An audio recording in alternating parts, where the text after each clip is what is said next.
Hello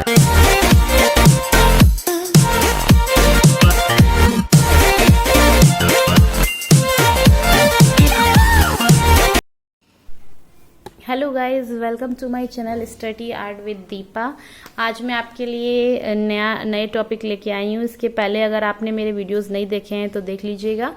तो आज चलिए क्लास स्टार्ट करते हैं। और जिसने मेरा चैनल सब्सक्राइब नहीं किया है वो सब्सक्राइब कर लीजिए।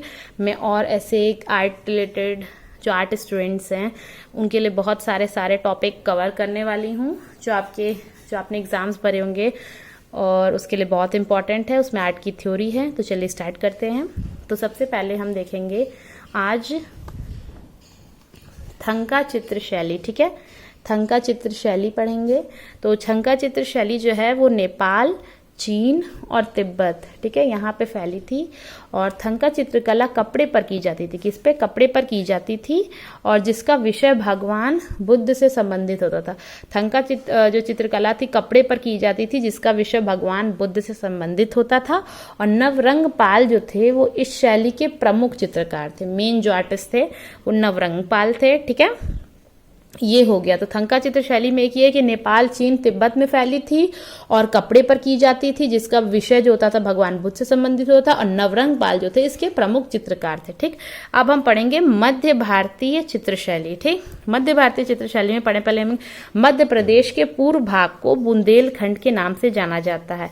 तो मध्य प्रदेश के किस भाग को? मध्य प्रदेश के पूर्व भाग को बुंदेलखंड के नाम से जाना जाता है।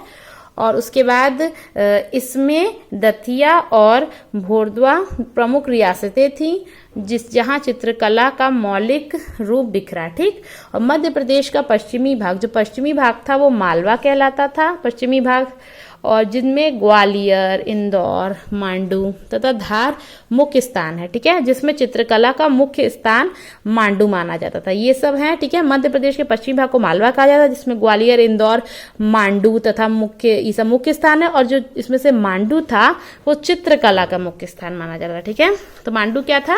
चित्रकला का मुख्य स्थान माना जाता था। ठीक है, तो हम मालवा शैली अब पढ़ते हैं।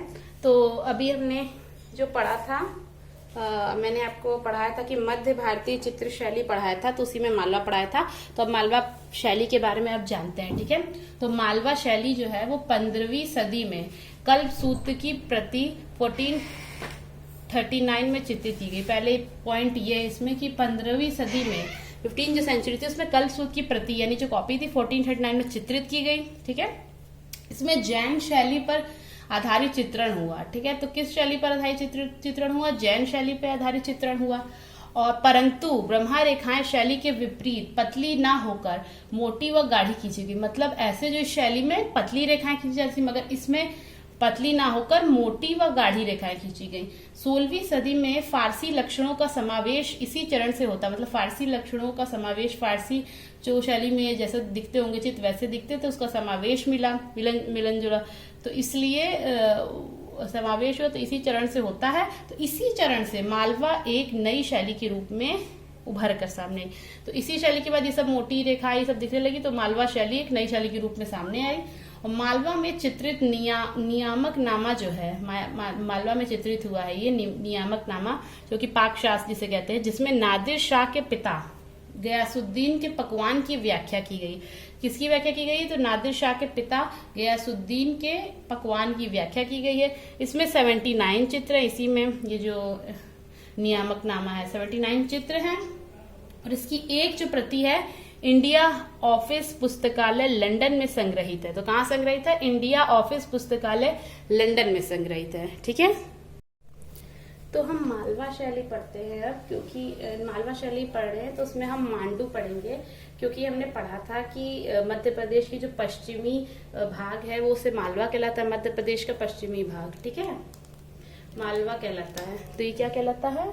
मध्य प्रदेश का पश्चिमी भाग, मध्य प्रदेश का पश्चिमी भाग।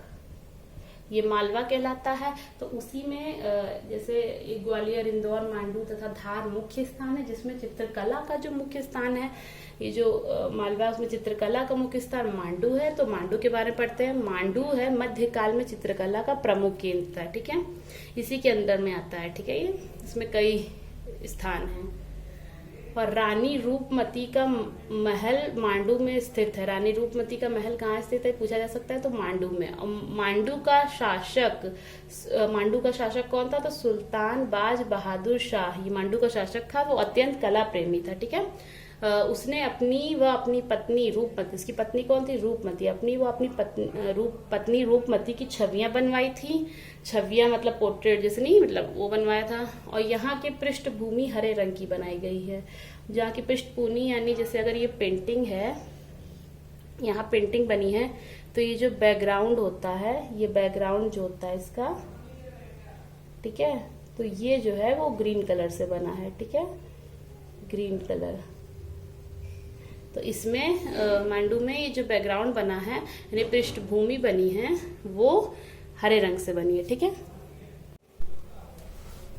अब हम जौनपुर शैली के बारे में कहेंगे। यह भी मध्यकाल की एक शैली है। तो जौनपुर शैली में पहला पॉइंट है कि फिरोज शाह तुगलक ने जौना खां की स्मृति में 1394 में जौनपुर की स्थापना की थी। तो कब हुई थी जौनपुर की स्थापना, फिरोज शाह तुगलक ने की थी। किसने की थी, तो फिरोज शाह तुगलक ने जौनपुर की स्थापना की थी जौना खां की स्मृति में, याद में, स्मृति में 1394 में की थी। और कब की थी, 1394 में जौनपुर की स्थापना की थी, ठीक है। और जौनपुर को मध्यकाल में भारत का शिराज कहते हैं, भारत का ताज कहते हैं, और सिराजे हिंद कहा जाता है, ठीक है। तो क्या क्या कहा जाता है, भारत का शिराज, भारत का ताज और सिराजे हिंद। यहाँ चित्रित ग्रंथों में, यहाँ जो ग्रंथ चित्रित हुए हैं उसमें कल्पसूत्र व लॉर्ड चंद्रा प्रमुख पोथियां हैं, ठीक है। कल्पसूत्र की स्वर्ण अक्षरों वाली प्रति जौनपुर में चित्रित है। ये इंपॉर्टेंट है, ये पूछा जाता है कि कल्पसूत्र की स्वर्ण अक्षरों वाली चित्रित कहाँ चित्रित है, तो जौनपुर में, ठीक है। कल्पसूत्र की स्वर्ण अक्षरों वाली प्रति, ठीक है, क्योंकि यहाँ पे कल्पसूत्र व लॉर्ड चंद्रा प्रमुख पोथियां थी, इसलिए कल्पसूत्र की स्वर्ण अक्षरों वाली प्रति कहाँ चित्रित है, तो जौनपुर में। और अमीर खुसरो जो कि तुगलक काल के थे, तुगलक काल से संबंधित थे, जिनको तबला व सितार की खोज कर्ता के माना जाता है। तबला व सितार का खोजकर्ता कौन है, अमीर खुसरो, जो कि तुगलक काल से संबंधित है, ठीक है। कौन थे, अमीर खुसरो, ठीक है। तो ये हमने जौनपुर शैली पढ़ी। तो आज की क्लास तो वैसे जो हमने टॉपिक पढ़ा था पढ़ा चुके हैं, मगर दक्षिणी शैली के बारे में हम थोड़ा देख लेते हैं, जिसे दक्षिणी शैली भी कहते हैं। तो इसका समय काल जो है वो 16 से 19वीं सदी तक है। और यह प्रदेश जो है दक्षिण भाग में नर्मदा व तुंगभद्रा नदियों से घिरा हुआ है। तो कौन सी नदियों से घिरा है ये भाग, नर्मदा व तुंगभद्रा, ठीक है। और इस प्रदेश पर ब्राह्मणी सुल्तानों का शासन था। किन सुल्तानों का, ब्राह्मणी सुल्तानों का। ब्राह्मणी साम्राज्य की स्थापना, ये इस साम्राज्य की स्थापना कब हुई, 1347 में हुई थी। अलाउद्दीन बहमन शाह या फिर हसन गंगू ने की थी, ठीक है। और हसन गंगू के बाद ब्राह्मणी साम्राज्य 5 भागों में बढ़ा था। कितने भागों में बढ़ा, 5 भागों में बढ़ा था। तो ये 5 भाग हम अगले वीडियो में पढ़ेंगे, उन 5 भागों के बारे में जानेंगे भी, क्योंकि ये वीडियो बड़ा हो जाएगा। तो इन 5 ये जो ब्राह्मणी समाज हसन गंगू के बाद 5 भागों में बटा था, वो 5 भाग हम पढ़ेंगे। उसके बाद उसके अंदर क्या क्या है उनके बारे में पढ़ेंगे। तब तक इस क्लास में यहीं तक मैं पढ़ाती हूँ। आगे मैं ये जो यही दक्षिणी शैली को आगे ले जाऊंगी। मुझे लगता है कि आज मैंने जो आपको पढ़ाया होगा वो सब अच्छे समझ आया होगा, आप अच्छे से देख लीजिएगा। और मैं अगले क्लास जल्द ही लेके आऊँगी। तो अगर आपको ये क्लास अच्छा लगा है, मेरा चैनल सब्सक्राइब कर लीजिए, और मैं जल्द ही नया वीडियो लेके आऊँगी। Thank you so much.